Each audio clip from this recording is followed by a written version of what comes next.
Hi అందరికీ నమస్కారం. ఈరోజు నేను మీకు ఎక్స్ప్లెయిన్ చేయబోయే సినిమా పేరు డెత్ విష్. ఈ సినిమా నెట్ఫ్లిక్స్ లో స్ట్రీమ్ అవుతుంది. ఇంకా డైరెక్ట్ గా కథలోకి వెళ్లే ముందు మీరు గనక మన ఛానల్ కి ఫస్ట్ టైం వస్తే దయచేసి సబ్స్క్రైబ్ చేసి బెల్ ఐకాన్ ప్రెస్ చేయండి. ఎందుకంటే మన ఛానల్లో వచ్చే ఇలాంటి అద్భుతమైన క్రైమ్ థ్రిల్లర్ సినిమాలు మీరు అస్సలు మిస్ అవ్వకూడదు. కాబట్టి ఇంకా డైరెక్ట్ గా కథలోకి వెళ్తే ఈ సినిమా ఓపెనింగ్ టీవీలో ఒక న్యూస్ వస్తుందన్నమాట. అదేంటంటే చికాగోలో క్రిమినల్స్ ఎక్కువైపోయారు. సో వాళ్ళ వల్ల జనం బాగా ఇబ్బంది పడుతున్నారు. వాళ్ళ మీద గవర్నమెంట్ ఏదో ఒక యాక్షన్ తీసుకోవాలని చెప్పేసి ఆ న్యూస్ లో చెప్తూ ఉంటారు. అంతేకాకుండా నిజంగానే పోలీసుల మీద క్రిమినల్స్ అటాక్ చేస్తారు. సో దాంతో పోలీసులకి రక్షణ లేదని చెప్పేసి అక్కడ ఉన్న జనాలందరూ బాధపడుతూ ఉంటారు. అదే సమయంలో ఆ క్రిమినల్స్ అటాక్ చేసిన పోలీసులకి ఏంటంటే బాగా దెబ్బలు తగులుతాయి. వాళ్ళని ఒక హాస్పిటల్లో జాయిన్ చేస్తారు. అదే హాస్పిటల్ ఒక డాక్టర్ గా మన కథలో హీరో పనిచేస్తూ ఉన్నాడు. హీరో చాలా మంచోడు అనమాట.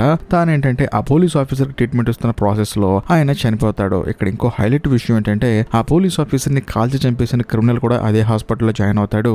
ఆయనకు కూడా మన కథలో హీరో ట్రీట్మెంట్ ఇస్తాడు. ఎందుకంటే వాడు మంచోడ చెడ్డోడు అనే విషయం పక్కన పెడితే వాడిని కాపాడే అంత శక్తి నాకుంది కాబట్టి ఖచ్చితంగా నేను వాడిని కాపాడి తీరాలి, అది నా వృత్తి ధర్మం అని చెప్పేసి హీరో వెళ్లి ఆ క్రిమినల్ కి ట్రీట్మెంట్ చేయడం స్టార్ట్ చేస్తాడు. కట్ చేస్తే మరుసటి రోజు హీరో వాళ్ళ కుటుంబాన్ని చూపిస్తారు. హీరోకి ఒక భార్య ఒక కూతురు ఉంటుందన్నమాట. తన కుటుంబంతో హీరో చాలా హ్యాపీగా ఉంటాడు. అంతేకాకుండా తన కూతురు కూడా స్కూల్ అయిపోయి న్యూయార్క్ లో కాలేజీలో చదువుకుందాం చెప్పేసి ఆ కాలేజీలో సీట్ కోసం వెయిట్ చేస్తూ ఉంటుంది. తాను వెయిటింగ్ కి ప్రతిఫలంగా ఆ కాలేజీలో సీట్ వస్తుంది. దాంతో హీరో ఆ తర్వాత హీరో భార్య ఎంతగానో ఆనందపడతారు. కట్ చేస్తే మరుసటి రోజు హీరో వాళ్ళ ఫ్యామిలీ ఒక రెస్టారెంట్ కి వెళ్తారనమాట భోజనం చేయడానికి. అక్కడికి ఒక అతను వస్తాడు. అతను ఎవరో కాదు, హీరో వాళ్ళ అన్నయ్య. అతను ఒకప్పుడు క్రిమినల్ అనమాట. అందుకని పోలీసులు అరెస్ట్ చేసి కోర్టుకు తీసుకెళ్లి తనకు జైలు శిక్ష కూడా విధించింది. ఆ తర్వాత తను మంచిగా మారిపోయి బయటకు వచ్చాడు. కాకపోతే జైలు నుంచి బయటకు వచ్చాడని చెప్పేసి తనకి ఎవరో ఉద్యోగం ఎవరు, అందుకని అప్పుడప్పుడు వాళ్ళ తమ్ముడి దగ్గరకు వచ్చి అంటే హీరో దగ్గరకు వచ్చి కొంచెం అవసరం డబ్బులు తీసుకుంటూ ఉంటాడు. హీరో కూడా తనకు అన్నయ్య తప్ప ఇంకెవరు లేరు కదా అని చెప్పేసి తనతో కలిసి ఉంటాడు. అలాగే హోటల్లో భోజనం చేసిన తర్వాత అందరూ బయటకు వెళ్తారు. వెళ్ళేటప్పుడు ఏంటంటే పార్కింగ్ మ్యాన్ ఒక అతను ఉంటాడు అనమాట. అతను ఏంటంటే హీరో వాళ్ళ అన్నయ్య కార్ తీసుకొచ్చి అక్కడ లైన్ లో పెడతాడు. అప్పుడు హీరో వాళ్ళ అన్నయ్య ఏమంటాడంటే, అన్నయ్య గుర్తుంది కదా మనందరం కలిసి పార్టీకి వెళ్తాం, డేట్ గుర్తుంది కదా అని చెప్పేసి హీరో వాళ్ళ అన్నయ్యతో చెప్తాడు. వాళ్ళ అన్నయ్య కూడా సరే అని చెప్పేసి అక్కడి నుంచి వెళ్ళిపోతాడు. ఆ తర్వాత ఆ పార్కింగ్ మ్యాన్ గాడు హీరో వాళ్ళ కార్ తీసుకోవడానికి వెళ్తాడు. వెళ్ళిన తర్వాత తీసుకొచ్చి కార్ అక్కడ పెడతాడు. అదే సమయంలో హీరో ఏంటంటే ఆ పార్కింగ్ మ్యాన్ చేతి మీద ఉన్న ఎంజీ అని టాటూ చూస్తాడు. అది చూసి హీరో ఏమంటాడంటే, నువ్వు మైకేల్ జాక్సన్ ఫ్యాన్ అని చెప్పి అంటంతో, లేదు సార్ నా పేరు మైకేల్ జగ్వేల్ అండి, అందుకని ఆ పేరు వేయించుకున్నా అని చెప్పి అంటంతో, సరే కార్ కొంచెం ముందుకు పెట్టని చెప్పి అంటాడు. దాంతో అతను కూడా సరే అని చెప్పేసి కార్ ముందుకు పెడతాడు. కాకపోతే ఆ కార్ లో ఉండే జీపీఎస్ ట్రాకర్ ఆన్ చేసి హీరో వాళ్ళ అడ్రస్ ను ఒక ఫోటో తీసుకొని హీరోకి తెలియకుండా బయటకు వస్తాడు. పాపం ఈ విషయం తెలియదు కదా ఈ పార్కింగ్ మ్యాన్ గడు ఏం చేస్తాడని చెప్పేసి. ఆ తర్వాత హీరో వాళ్ళ ఫ్యామిలీ ఇంటికి వచ్చేస్తుంది. కట్ చేస్తే మరుసటి రోజు హీరో బర్త్డే వస్తుంది అనమాట. దాంతో హీరో వాళ్ళ భార్య ఏం చేస్తుందంటే తన కోసం ఒక అద్భుతమైన వాచ్ కొని తనకి గిఫ్ట్ గా ఇస్తుంది. అంతేకాకుండా ఆ రోజు సాయంత్రం ఒక మంచి హోటల్కి వెళ్ళి పార్టీ చేసుకుందాం అని వెళ్తుంది. ఎందుకంటే హీరో వాళ్ళతో చెప్పాడు కదా ఆల్రెడీ మనం పార్టీ చేసుకుందాం అని చెప్పేసి ఆ పార్టీ అనమాట. ఈ గ్యాప్ లో సడన్ గా తనకి హాస్పిటల్ నుంచి ఫోన్ వస్తుంది. సార్ అర్జెంట్ గా రావాలి సార్, పేషెంట్ ఉన్నాడు ఎమర్జెన్సీ అని చెప్పడంతో హీరో కూడా ఆలోచిస్తూ ఉంటాడు. కానీ హీరో వాళ్ళ భార్య ఏమంటుందంటే, మీరు ఏం కంగారు పడకండి, బర్త్డే ఈ రోజు కాకపోతే రేపు చేసుకోవచ్చు, కానీ మనిషి ప్రాణం ఇప్పుడే కాపాడాలని చెప్పేసి హీరోకి చాలా సపోర్టివ్ గా తన భార్య కూడా హీరోని హాస్పిటల్కి వెళ్ళమంటుంది. దాంతో హీరో కూడా సరే అని చెప్పేసి హాస్పిటల్కి వస్తాడు. మరోవైపు హీరో వాళ్ళ భార్య ఏం చేస్తుందంటే, ఎలాగో డాడీ కొంచెంసేపట్లో ఇంటికి వస్తారు కదా, తను వచ్చేలోపు తన కోసం మనం ఒక అద్భుతమైన కేక్ చేద్దాం అని చెప్పేసి బయటికి వెళ్ళి కేక్ తెరిచే సామాన్లు కొనుక్కొని ఇంటికి వస్తారు. వచ్చిన తర్వాత హీరో వాళ్ళ కూతురేమో ఐప్యాడ్ కోసం అని చెప్పి బయకి వెళ్తుంది. మరో పక్క హీరో వాళ్ళ భార్య ఏంటంటే ఒక బుక్ పెట్టుకొని కేక్ ఎలా తయారు చేయాలని బుక్ ఉంటుంది అనమాట. ఆ బుక్ పెట్టుకొని ప్రాపర్ గా కేక్ ని ప్రిపేర్ చేస్తూ ఉంటుంది. కాకపోతే ఆ పేజీలు మాత్రం ఎగిరిపోతూ ఉంటాయి. అదేంటి నేను ఫ్యాన్ లేదు, గాలి ఎక్కడి నుంచి వస్తుందని చూస్తే పక్కన ఉండే విండో నుంచి వస్తుంది. అప్పుడు హీరో వాళ్ళ భార్యకి డౌట్ వస్తుంది. వెళ్ళేటప్పుడు ఇంట్లో కిటికీలన్నీ క్లోజ్ చేసి వెళ్ళాం కదా, అదేంటి కిటికీ ఓపెన్ లో ఉందని చూస్తే ఆ కిటికీలోంచి ఎవరో లోపలికి వచ్చినట్టు ఖాళీ ముద్రలు ఉంటాయి అనమాట, బురద ముద్రలో. దాంతో హీరో వాళ్ళ భార్యకి అర్థమైపోతుంది ఇంట్లోకి ఎవరో వచ్చారని చెప్పేసి. దాంతో పైకి వెళ్ళిన తన కూతుర్ని ప్రొటెక్ట్ చేద్దాం అని చెప్పేసి తన కూతురు పేరు పెట్టి పిలుస్తుంటుంది అనమాట.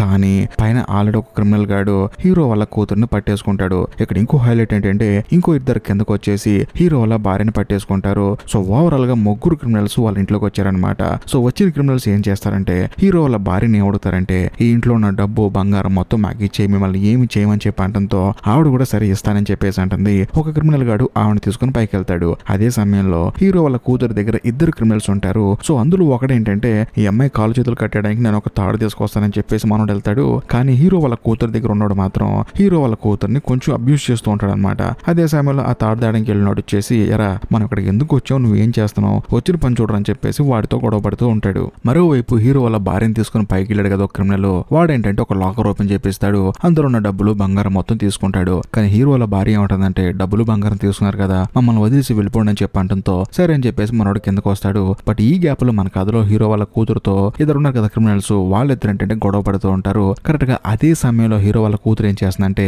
మంచి సమయం చూసుకుని పక్కన ఉన్న కత్తి తీసుకుని తనని అబ్యూజ్ చేసిన వాడి మీద అటాక్ చేస్తుంది. సో దాంతో వాడికి బలంగా గాయం అవుతుంది. అలా గాయం అవటం వల్ల వాడేం చేస్తాడంటే మొహానికి ఉన్న మాస్క్ తీసేస్తాడు. దాంతో హీరో వాళ్ళ కూతురు హీరో వాళ్ళ భార్య ఇద్దరు వాడి మొహం చూస్తారు. అప్పుడు మిగిలిన ఇద్దరు క్రిమినల్స్ ఏమనుకుంటారంటే ఇప్పటి వరకు బాగానే ఉంది, కానీ నీ మొహం వీళ్ళిద్దరు చూశారు కదా, వీళ్ళు నువ్వు ఎలా ఉంటారో చెప్తే స్కెచ్ చేస్తారు, కాబట్టి వీళ్ళిద్దరిని చంపేద్దాం అని చెప్పేసి ఆ ముగ్గురు క్రిమినల్స్ కలిసి వీళ్ళని కాల్చి అక్కడి నుంచి పారిపోతారు. కట్ చేస్తే మరో పక్క హాస్పిటల్ ఉన్న హీరో దగ్గరికి వీళ్ళిద్దరూ అడ్మిట్ అవుతారనమాట.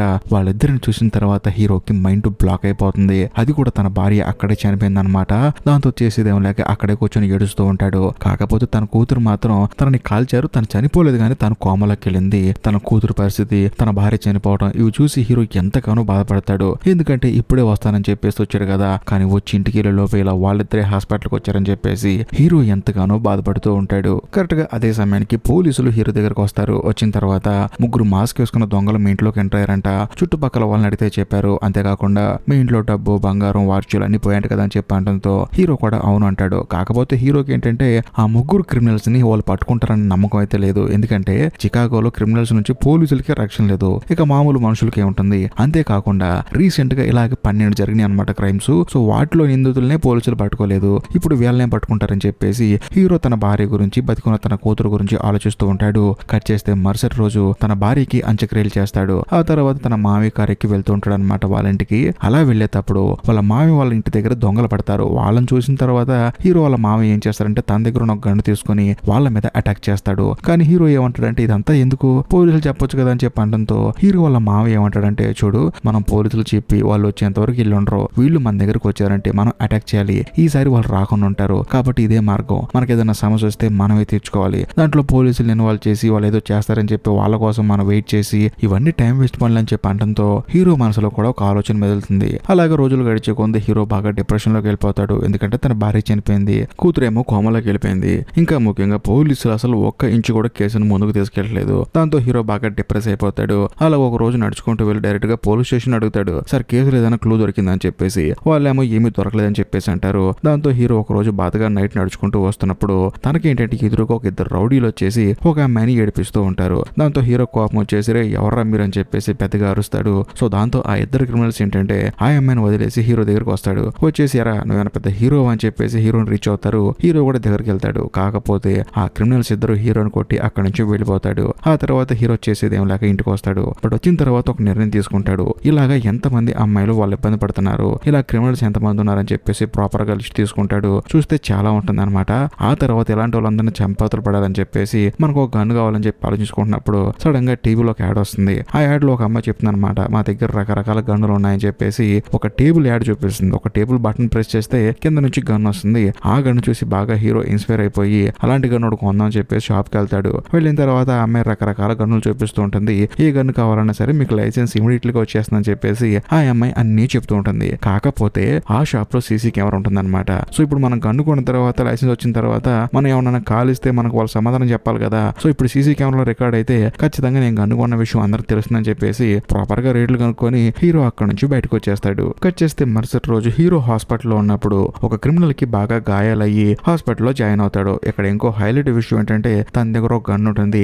ఆ గన్ను కాస్త జేబులోంచి కింద పడి హీరో కాళ్ళ దగ్గర పడుతుంది. దాన్ని కొంచెం ముందుకు నెట్టి ఎవరికి తెలియకుండా హీరో ఆ గన్ను దొంగతనం చేసి ఆ క్రిమినల్ కి ట్రీట్మెంట్ ఇచ్చి ఆ గన్నుని తీసుకుని ఇంటికి వెళ్తాడు. వెళ్ళిన తర్వాత అసలు ఆ గన్ను ఎలా కాలవాలి, ఎలా హ్యాండిల్ చేయాలని చెప్పేసి ప్రాపర్ గా వీడియోలు ఇంటర్నెట్ లో ఉంటే వాటిని చూసి బాగా ట్రైనింగ్ తీసుకొని ఆ తర్వాత ఆ గన్నుని ఎలా కాలవాలని చెప్పేసి ట్రైనింగ్ సెంటర్కి వెళ్ళి ఆ గన్నుని ప్రాపర్ గా హ్యాండిల్ చేయడం నేర్చుకుంటాడు. కట్ చేస్తే కొన్ని రోజుల తర్వాత హీరో ఒక రోజు సాయంత్రం ఆ గన్ను చక్కగా జేబులో పెట్టుకొని సరదాగా రోడ్డు మీదకి వెళ్తాడు. అలా వెళ్తున్నప్పుడు రోడ్డు మీద ఉన్న ఒక భార్యాభర్తల్ని ఎవరో కారులో వచ్చి బాగా ఇబ్బంది పెడుతూ ఉంటారు. వాళ్ళ కారులో ఉన్న భర్తను కొట్టి ఆ తర్వాత ఆ భార్యని ఎత్తుకెళ్తూ ఉంటారు అనమాట. అది చూసిన తర్వాత హీరో ఊరుకుంటాడా, గన్ను తీసుకుని వాళ్ళ మీద ఫైరింగ్ చేస్తూ ఉంటాడు. కాకపోతే గన్ను పేల్చే ప్రాసెస్ లో ఆ గన్ను బ్యాక్ ఫైర్ అయిపోయి హీరో చేతికున్న చర్మం చీలిపోతుంది. అయినా సరే ఆ అమ్మాయిని ఎలాగైనా కాలవాలని చెప్పేసి ఆ క్రిమినల్స్ మీద ఫైరింగ్ చేస్తూ ఉంటాడు. వాళ్ళు కూడా హీరో మీద చేస్తారు. ఎలాగోలా హీరో ఏంటంటే వాళ్ళ నుంచి ఆ అమ్మాయిని కాపాడతాడు. అక్కడ నుంచి ఆ అమ్మాయి సేఫ్ గా వెళ్ళిపోతుంది. దాంతో హీరో కూడా సర్లే అని చెప్పేసి అక్కడ నుంచి ఇంటికి వచ్చేసి తన చేతికి దెబ్బ తగిలింది కదా దానికి మందేసుకుంటూ ఉంటాడు. ఇక్కడ ఇంకో హైలైట్ విషయం ఏంటంటే హీరో షూట్ చేస్తుంటే పక్కింట్లో ఒక అమ్మాయి వచ్చేసి వీడియో తీస్తుంది.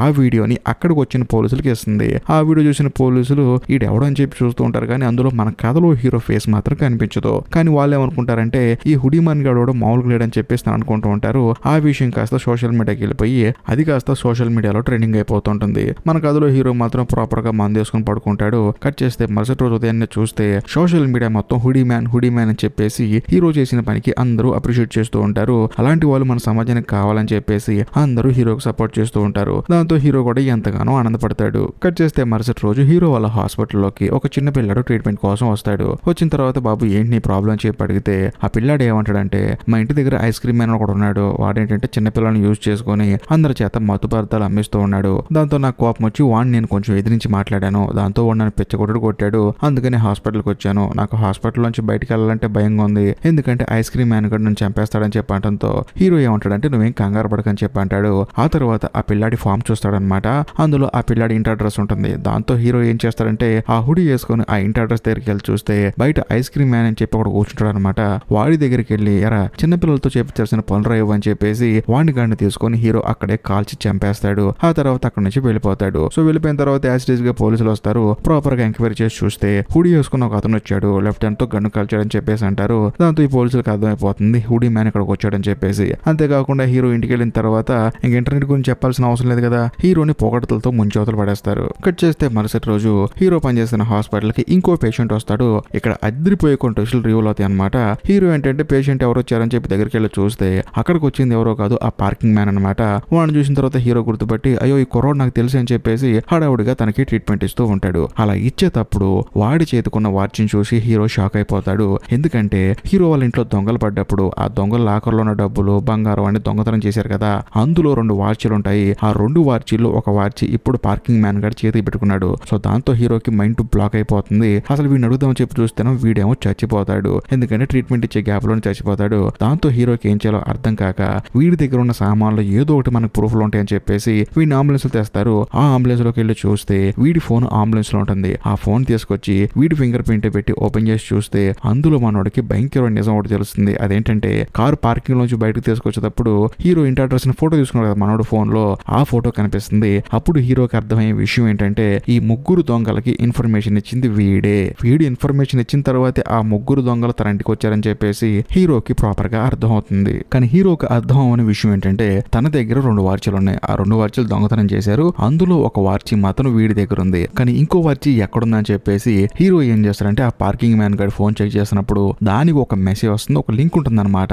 ఈ వార్చీ మా దగ్గర ఉంది, కావాలంటే కొనుక్కో అని చెప్పేసి. అది చూసిన తర్వాత హీరోకి అర్థమైపోతుంది ఈ వార్చీ ఎవరి దగ్గర ఉందో. డైరెక్ట్ గా వాడి షాప్కి వెళ్ళి చూసి అక్కడ వాడితో మాట్లాడుతుంటాడు అనమాట. నాకు ఆ పార్కింగ్ మ్యాన్ గారు తెలుసు, మీ దగ్గర మంచి కాస్ట్లీ వాచ్లు ఉన్నట్టు కదా, నా భార్య గిఫ్ట్ ఇద్దామని చెప్పి వచ్చానని చెప్పి అనడంతో మనోడు కూడా సర్లే అని చెప్పేసి ఆ పార్కింగ్ మ్యాన్ గడి ఫ్రెండ్ అనుకుంటాడు. కానీ హీరో చేసే మిస్టేక్ ఏంటంటే తన హుడీకి డాక్టర్ ఐడి కార్డు ఉంటుంది. దాంతో ఆ షాప్ వాడు అలర్ట్ అయిపోతాడు. మెల్లగా ఫిష్ అనేవాడు అలర్ట్ అయిపోతాడు. అలర్ట్ అయిపోయి అరే మీరు సామాన్లు దొంగతనం చేసుకొచ్చారు కదా ఒక ఇంట్లో, ఆ ఇంట్లో డాక్టర్ గారు ఇక్కడికి వచ్చాడని చెప్పేసి ఫిష్ గాడికి మెసేజ్ ని పాస్ చేస్తాడు. బట్ ఇదే ప్రాసెస్ లో ఈ షాప్ వాడు ఏం చేస్తారంటే మెల్లగా కత్తి తీసుకొని హీరో మీద అటాక్ చేయబోతాడు. కానీ హీరో ఏంటంటే మిర్రర్ లో చూసి కత్తి తీసుకొని మనోడు చేయి మీద గుచ్చేస్తాడు. ఆ తర్వాత గన్ను పెట్టి బెదిరించి నిజం చెప్పు ఆ సామాన్లని ఎక్కడో నేను చెప్పి అడిగితే ఆ షాప్ ఓనర్ గారు లోపల తీసుకెళ్లి ఒక లాకర్ ఓపెన్ చేసి చూపిస్తాడు.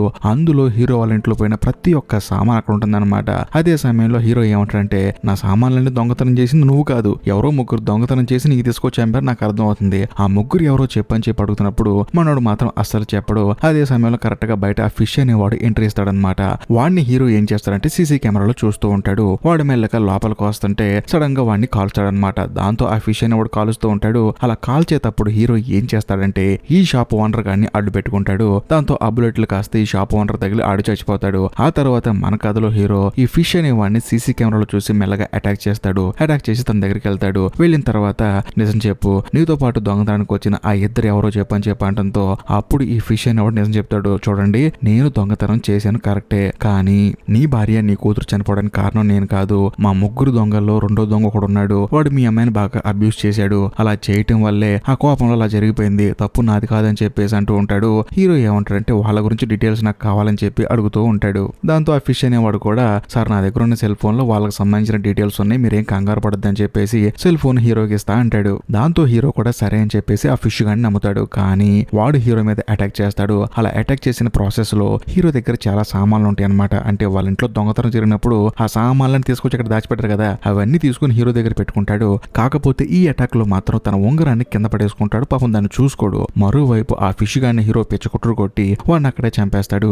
ఆ తర్వాత ఆ షాప్ నిండా సీసీ కెమెరాలు ఉన్నాయి కదా, వాటన్నిటిని ఆఫ్ చేసి ఆ ఫుటేజ్ ఉన్న హార్డ్ డిస్క్ ని, అంతేకాకుండా ఫిష్ గాడి మొబైల్ ని తీసుకొని హీరో అక్కడి నుంచి ఇంటికి వెళ్ళిపోతాడు. ఆ తర్వాత ఏం జరుగుతుంది మీకు తెలిసిందే కదా. ఈ న్యూస్ కాస్త వరల్డ్ వైడ్ ట్రెండింగ్ అయిపోతుంది. ప్రపంచంలో ఉన్న చాలా మంది హుడీ మ్యాన్ అని చెప్పేసి హీరోని పొగుడుతూ ఉంటారు. కానీ వాళ్ళకి హీరోని హుడీ మ్యాన్ సంగతి తెలియదు. మరోవైపు ఆ మరుసటి రోజు హీరో దగ్గరికి 2 పోలీసులు వస్తారు. వాళ్ళు వచ్చి నీతో ఒక విషయం చెప్పాలి, నీ కేసుకు సంబంధించిన క్లూ ఒకటి దొరికింది. అదేంటంటే నీ ఉంగరం ఒక స్పాట్ లో దొరికింది. అంతేకాకుండా మీ ఇంటి మీద పడ్డ 3 దొంగల్లో ఒకటి చచ్చిపోయాడు. ఇదిగో నీ ఉంగరం అని చెప్పేసి ఆ పోలీసులు హీరోకి ఉంగరం ఇస్తారు. అంతేకాకుండా మిగిలిన 2 కూడా మేము ఖచ్చితంగా పట్టుకుంటాం, మేము కంగారు పడకని చెప్పేసి హీరోకి ధైర్యం చెప్తారు. సో వాళ్ళని చూసిన హీరోకి ఏంటంటే నవ్వు వస్తుంది అనమాట. అరే అక్కడ వాడిని చంపింది నేనని చెప్పేసి మనసులో అనుకుంటూ ఉంటాడు. ఆ తర్వాత పోలీసులు 2 వెళ్ళిపోతారు. కానీ హీరో మాత్రం తనకు తగిలిన దెబ్బలను మాత్రం ఆ పోలీసులు కనపడకుండా కాపాడుకుంటూ ఉంటాడు. ఆ తర్వాత హీరో ఏం చేస్తాడంటే ఆ ఫిష్ గార్డ్ మొబైల్ నుంచి 2వ క్రిమినల్ గార్డ్ నెంబర్ తెలుసుకొని వాడు ఎక్కడ ఉంటాడో తెలుసుకొని డైరెక్ట్ గా ఆ ప్లేస్ కి వెళ్తాడు. అంతేకాకుండా అక్కడికి వెళ్ళి చూస్తే మనోడు కార్ రిపేర్ చేసుకుంటూ ఉంటాడు. వాడిని పెచ్చగొట్టుడు కొట్టి వాడి కాళ్ళ కింద నరాలు కట్ చేసి వాడికి ఒక పాయిజన్ ఇంజెక్షన్ ఇచ్చి కాళ్ళలో భయంకరంగా నొప్పులు వచ్చేలా చేసి ఒక కారు కింద కాళ్ళు చేతులు కట్టేసి పడుకోబెట్టి హీరో వాడిని ఎంక్వైరీ చేస్తూ ఉంటాడు. అప్పుడు వాడికి అర్థమైపోతుంది హీరో భార్య పిల్లల్ని చంపేసింది మనమేం చెప్పేసి. కానీ వాడేమంటాడంటే చూడు నేను మీ అమ్మాయిని ఏడిపించాను వాస్తవమే, కానీ నా మొహం బయటపడిందని చెప్పేసి మొదటి క్రిమినల్ గాడు నీ భార్యని కూతుర్ని కాల్చాడు, దీనికి నాకు ఎటువంటి సంబంధం లేదు, కావాలంటే మీరు వెళ్ళి వాడిని చంపుకోండి. ఇక్కడ హైలైట్ విషయం ఏంటంటే నువ్వు వాడిని వెతుక్కుంటూ వెళ్ళటం కాదు, వాడే నేను వెతుక్కుంటూ వస్తాడు, కాబట్టి నువ్వు ఖచ్చితంగా వాడిని చంపుకోవచ్చు, దయచేసి నన్ను చంపొద్దు, నేను అమాయకుని చెప్పేసి మనోడు బిల్డప్లు ఇస్తూ ఉంటాడు. హీరో కూడా విని అవునా నువ్వు నా కూతురుని అబ్యూస్ చేసే తప్ప చంపలేదా, సరే నువ్వు కొంచెం మంచోళ్ళలో ఉన్నావు అని చెప్పేసి హీరో మెల్లగా నడుచుకుంటూ వెళ్తూ ఉంటాడు. కానీ వీడి పైన ఒక కారు ఉంటుంది. ఆ కారు కింద ఒక రాడ్ ఉంటుంది. ఆ రాడ్కు ఒక చైన్ గట్టి ఉంటుంది. ఆ చైన్ ని హీరో లాగుతాడు. ఆ కారు కాస్త వీడి మీద పడుతుంది. ఈ 2వ క్రిమినల్ గాడు చనిపోతాడు.